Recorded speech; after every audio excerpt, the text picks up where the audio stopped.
Well, I'm 50-50 now. 50 non-profit, 50 for profit. So I have about 6 companies. I'm chairman of 6 companies, and I'm probably doing about 6 non-profits like M2U03340.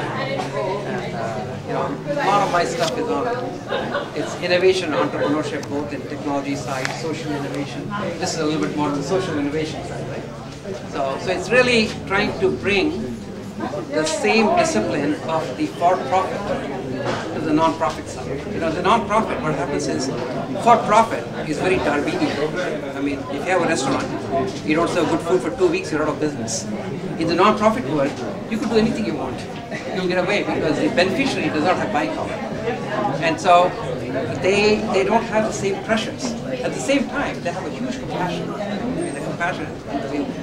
So if you can actually bring this discipline to this part of the world, you can do amazing things, and you'll see that today. Like SKS doing that in microfinancing, profit marketing. Yeah, SKS is, so all these interventions that you come up with, some of them can have free market exits, like SKS, because that's very much making a living out of it, right? So the bottom line can promote it. Things like Akshay Patra, where you're actually feeding kids, you can't charge the kids money. But the government can help you quite a bit because they already have programs and you're bringing innovation to those programs. And the other piece is charity. And if it's charity, it has to be a very broad-based charity. Like getting a little bit from a lot of people as opposed to a few people writing big chunks, right? And so any of these interventions, I think, have to be a combination of these 3 exits.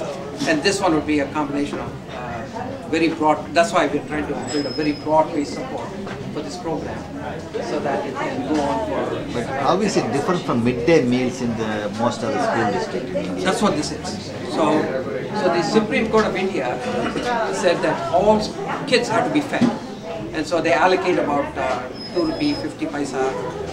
3 rupees or so to actually feed all the kids, but it's very hard to execute the program because the teacher is supposed to cook in a corner and feed. Can't you make the large volume in a way so that you don't spend the lower level cooking?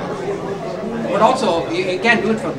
We haven't figured out how to do it for 3 rupees, but we can do it for 6 rupees. Yeah. So the difference is what we raise through lots of people, so we can support it. But I mean, you'll see it. It's a very heavy-duty engineering. Because each of these kitchens cook 185, 200,000 meals a day. So in the south, it's rice, sambar, yogurt. In the north, it's chapati. So even chapati, let's say one of these kitchens, if you feed 150,000 kids, even if a kid eats 3 chapatis, it's 450,000 chapatis you have to make every day, right? So you have these machines that do 50,000 chapatis an hour. They're all locally designed,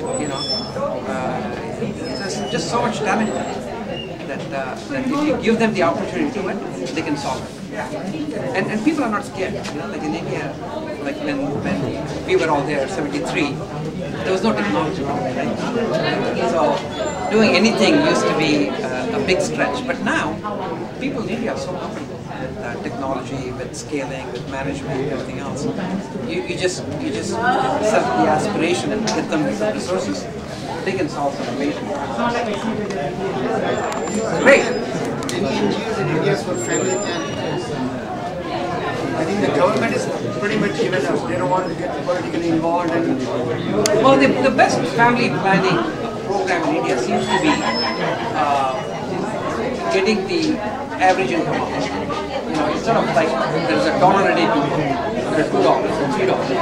Actually, if you get up to $2.55, people are.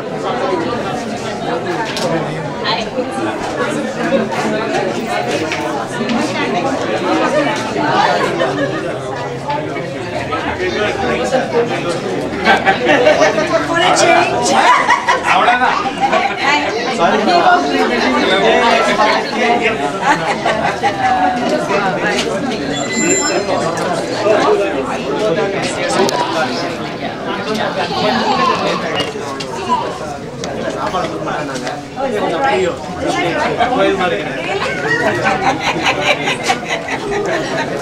Really?